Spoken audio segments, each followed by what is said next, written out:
Hey there, food lovers! Today we're taking a tasty trip down memory lane to revisit 10 fast food eateries from the 70s that have now faded into history. These once iconic spots served up more than just meals. They offered a slice of nostalgia that we can't get enough of. Wants them all. Next thing they're shooting. Believe me, I remember the Alamo. Taste the legendary fajitas of Senor Naugles. Naugles, a fast food chain in the United States, was a notable player in the 70s. Founded by Dick Naugle in 1970, it quickly gained popularity for its unique approach to Mexican-American cuisine. The menu offered a mix of traditional Mexican dishes like tacos and burritos, alongside American fast food staples such as burgers and fries. One of the distinctive features of Naugles was its focus on fresh ingredients and generous portions. At a time when many fast food chains were heavily reliant on processed foods, Naugles stood out by emphasizing freshly prepared items. The macho menu items, like the Macho Burrito and Macho Combo Burrito, became fan favorites for their substantial size and flavorful fillings. In the 70s, Naugles expanded rapidly, primarily in California. Its growth was fueled by a simple but effective business model: quality food, reasonable prices, and a friendly dining experience. Locations typically featured a drive-through and a simple dining area, catering to the fast-paced lifestyle of many Americans during that era. In 1988, Del Taco, another prominent fast food chain, acquired Naugles. The acquisition led to a gradual phasing out of the Naugles brand. By the early 90s, most Naugles locations had been converted to Del Taco outlets, and the Naugles name faded from the public eye.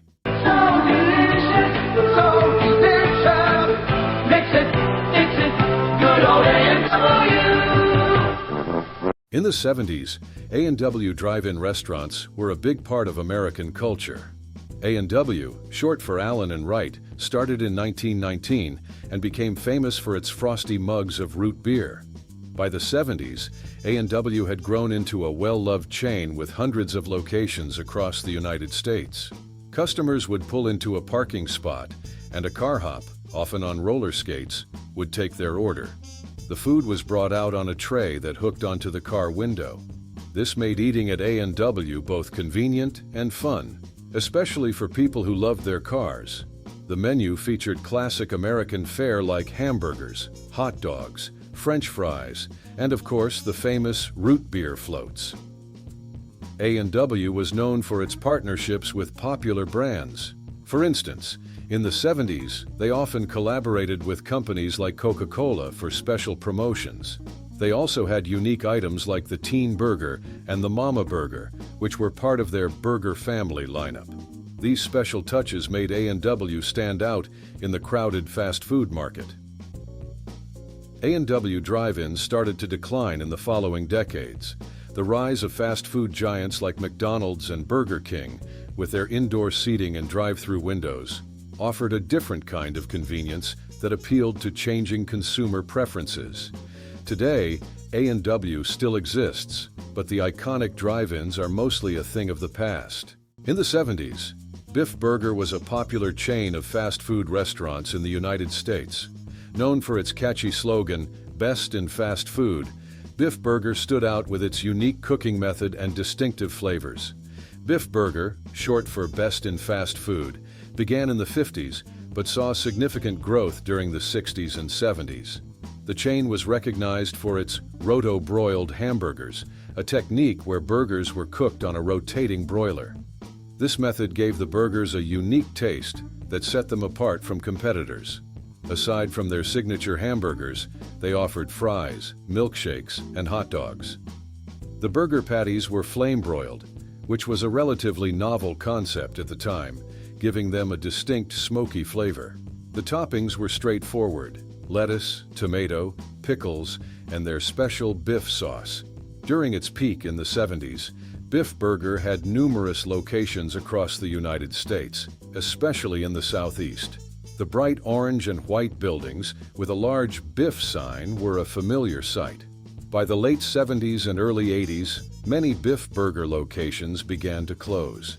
The company's inability to modernize its operations and menu played a significant role in its decline.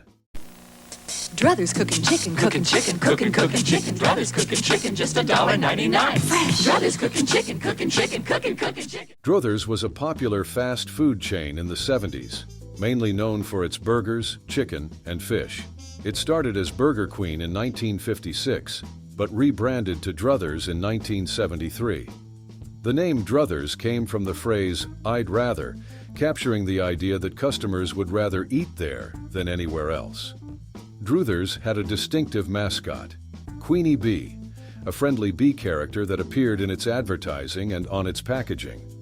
Druther's menu included items like the Royal Burger, a signature sandwich, alongside fish and chicken options. Their breakfast menu featured the Big Breakfast, which included eggs, bacon, and pancakes. The restaurant's aim was to offer a varied menu that could compete with other fast food giants of the time like McDonald's and Burger King. In the 70s, Druther's locations were common in the southeastern United States, particularly in Kentucky, Tennessee, and Alabama. They became known for their family-friendly atmosphere and community involvement, often sponsoring local events and youth sports teams. By the late 80s, the brand struggled to keep up with larger chains that had more resources for marketing and expansion. In 1990, Druther's made a strategic decision to convert many of its locations to Dairy Queen, a well-known brand with a strong reputation for ice cream and fast food. So good, I just gotta shout it. Great chicken, no bones about it. Pioneer strips and chips. More good things are cooking at your nearby Pioneer. Pioneer Chicken, a fast food chain known for its crispy fried chicken, started making waves in the United States during the 70s. Founded in 1961 by H.R. Kaufman in Echo Park, Los Angeles, quickly gained popularity for its distinctive recipe and unique flavor. By the 70s, the brand had expanded significantly, with numerous outlets across California and other states. Pioneer Chicken was a favorite among celebrities. For instance, O.J. Simpson owned 2 franchises in Los Angeles during the peak of its popularity. The chain's orange-roofed buildings became a familiar sight, attracting families and fried chicken enthusiasts alike. The chicken was known for being particularly crispy, a result of their special cooking technique that differentiated it from other competitors like KFC and Church's Chicken. The chain grew to over 270 locations, including some international branches in countries like Japan. The brand even made its way into pop culture, being referenced in movies and TV shows of the era. Pioneer Chicken began to face challenges in the 80s. The fast food market was becoming increasingly competitive, with major players like McDonald's and Burger King dominating the scene.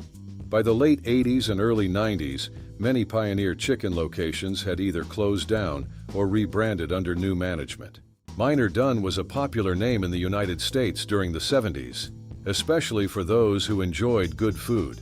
Known for its unique approach to fast food, Dunn restaurants were scattered across various states, offering a distinctive dining experience. The chain was famous for its Dunn hamburgers, a signature item that set it apart from other fast food giants like McDonald's and Burger King. The burgers were made with fresh, never frozen beef and cooked to order, a rarity in the fast food industry at the time.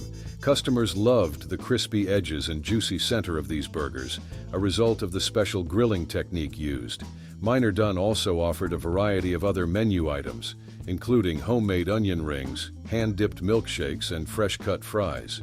These items were all prepared in-house, which was a significant draw for people looking for quality over convenience. The restaurants had a retro diner feel, with jukeboxes playing classic hits and checkered tablecloths adorning the tables. This nostalgic ambiance appealed to many patrons, making it a favorite spot for family outings and casual meals. By the mid-80s, many Dunn locations had closed, and the brand faded into history. Bojangles, instead of everyday cooking, we cook like everyday Sunday. We bake fresh biscuits all day long and serve them 30 different ways. Bojangles, a popular restaurant chain, first opened its doors in 1977 in Charlotte, North Carolina. Founded by Jack Fulk and Richard Thomas, Bojangles quickly gained a reputation for its distinctive Cajun-seasoned fried chicken and buttermilk biscuits. The brand's slogan, "Famous Chicken and Biscuits," highlighted its two main attractions. In the late 70s, fast food was booming in the United States, and Bojangles carved out its niche by offering a unique flavor profile that set it apart from competitors like KFC and Popeyes. The founders aimed to create a place where customers could enjoy Southern-style meals made from scratch. Unlike many of its competitors, Bojangles offered breakfast items like biscuits and gravy and country ham biscuits throughout the day. This innovation attracted a wide range of customers, from morning commuters to late-night snackers. By the end of the 70s, Bojangles had already started expanding beyond North Carolina. The chain's growth was fueled by its franchising model, which allowed local entrepreneurs to open their own Bojangles restaurants. Bojangles managed to navigate these challenges and continued to grow throughout the 80s and 90s. But the initial boom of the 70s was a critical period that established its brand identity. Today, Bojangles remains a beloved chain in the southern United States, known for its signature chicken and biscuits. In the 70s, York Steakhouse was a popular chain of restaurants in the United States. Known for its affordable prices and simple menu, it became a favorite dining spot for families and friends. The chain started in 1966, owned by the cereal giant General Mills. At its peak, there were over 200 locations across the country. York Steakhouse offered a straightforward dining experience. Customers would enter, grab a tray, and move through a cafeteria-style line. They chose their meals from a selection of steak, chicken, and seafood, with sides like baked potatoes, salads, and rolls. The concept was efficient, and the food was hearty and satisfying. Prices were reasonable, making it an attractive option for middle-class families. The chain's decor was simple, often featuring wood paneling and dim lighting to create a cozy, welcoming atmosphere. It wasn't just about the food, it was about offering a comfortable dining experience at an affordable price. The 70s were a time of growth for many restaurant chains, and York Steakhouse was no exception. The slogan, "Where great steak is only the beginning," emphasized the variety and quality of the food available. By the late 80s, many York Steakhouse locations had closed, and the brand faded from public memory. Some former locations were converted into other restaurants, while others were demolished. Sizzling hot steak and shrimp specials. Steak and shrimp specials at the Ground Round. Sizzling hot steak and shrimp specials. The Ground Round was a popular casual dining chain in the USA during the 70s. Known for its family-friendly atmosphere and unique offerings, it became a favorite spot for many Americans. The first Ground Round opened in 1969 in Boston, Massachusetts. It quickly expanded, tapping into the growing trend of casual dining. By the mid-70s, there were hundreds of locations across the country. One of the unique features that set the Ground Round apart was its focus on entertainment and fun dining experiences. One of the most memorable aspects of the Ground Round was its pay-what-you-weigh promotion for kids. Children were weighed on a large scale, and their meal price was determined by their weight, making it affordable and fun. Another notable feature was the free popcorn and peanuts offered to diners. The shells were often discarded on the floor, adding to the casual and laid-back vibe. The Ground Round also had a distinct mascot, a clown named Bingo. Bingo made regular appearances at the restaurants, especially during birthday parties and special events, delighting children and adding to the family-friendly atmosphere. The menu included burgers, steaks, ribs, and an assortment of appetizers and desserts. The relaxed, welcoming environment made it a popular choice for families and groups of friends. By the early 2000s, many locations had closed, and the chain filed for bankruptcy in 2004. In the 70s, Zantigo emerged as a notable fast food chain in the United States, focusing on Mexican cuisine. Established in 1969 by Marno McDermott, the chain originally operated under the name Zapata. Zantigo aimed to introduce Americans to a variety of Mexican dishes, emphasizing simplicity and quick service. The menu featured items like tacos, enchiladas, and chilitos, a burrito-like offering with a spicy filling. At its peak, Zantigo operated over 80 locations, primarily in the Midwest. The brand stood out for its distinctively flavored meals, which were different from the standard American fast food fare. In 1986, PepsiCo, the parent company of Taco Bell, acquired Zantigo. This acquisition marked the beginning of the end for the Zantigo brand. Most of the Zantigo locations were either converted to Taco Bell or shut down entirely. This move helped Taco Bell expand its footprint in the Midwest, but it also meant the disappearance of Zantigo's unique menu. The acquisition by PepsiCo led to the brand being absorbed into Taco Bell, eliminating competition between the two chains. And tasty as you'd expect it to be. Just ask for the Sizzler steak. You'll get it for about the same money as a number 3 Chinese dinner. Sizzler, a popular restaurant chain in the USA during the 70s, was known for its affordable steak, seafood, and salad bar offerings. Founded in 1958 by Del and Helen Johnson in Culver City, California, Sizzler quickly grew into a nationwide phenomenon. By the 70s, it had become a household name, symbolizing casual dining with a focus on value and variety. Sizzler was one of the first to introduce the concept of a self-serve salad bar, a novel idea that appealed to diners seeking quick, affordable meals with a touch of customization. Patrons could build their own salads, choosing from a wide array of fresh ingredients. This innovation made Sizzler stand out from other casual dining restaurants and attracted families looking for an economical dining experience. In addition to the salad bar, Sizzler offered a range of steaks, seafood, and chicken dishes, often accompanied by an all-you-can-eat buffet. Popular menu items included the Malibu chicken, a breaded chicken breast topped with ham and melted cheese, and the steak and all-you-can-eat shrimp, which combined 2 of Sizzler's signature offerings.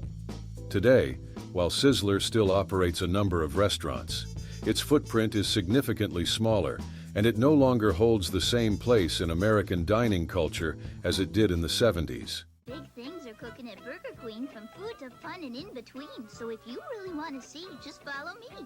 I'm Queenie Bee. There's some special... In the 70s, Burger Queen was a notable player in the fast food industry in the United States. Established in 1956 in Middletown, Kentucky, Burger Queen offered a variety of menu items similar to its competitors. Its offerings included burgers, fries, and milkshakes, but the chain also tried to differentiate itself with unique items like the Queenie Burger and fish sandwiches. One of its distinguishing features was the inclusion of dairy bars in many locations, serving ice cream and other dairy treats. By the mid-70s, Burger Queen had expanded significantly, boasting over 200 locations across several states. Burger Queen's mascot, Queenie Bee, was a friendly bee featured in advertisements, becoming a symbol of the brand. Despite efforts to establish a strong brand identity, Burger Queen never quite achieved the same level of cultural penetration as its larger rivals. In 1972, Burger Queen introduced a significant menu innovation, the Fish Witch. This fish sandwich was an attempt to capture the market of customers looking for non-beef options. The 80s marked the decline of Burger Queen. The company was rebranded as Druther's in 1981 in an attempt to reinvent itself and revitalize its market presence. By the late 80s, many Druther's locations began converting to Dairy Queen franchises, signaling the end of the Burger Queen brand. Which of these nostalgic spots do you remember? Or maybe you've heard stories from parents or grandparents about their favorite meals at these long-lost joints. If you enjoyed this trip down memory lane, make sure to hit that like button and share this video with your friends who love a good dose of nostalgia. Don't forget to subscribe and ring that notification bell so you never miss out on more fascinating stories from the past. Drop a comment below with your favorite fast food memory.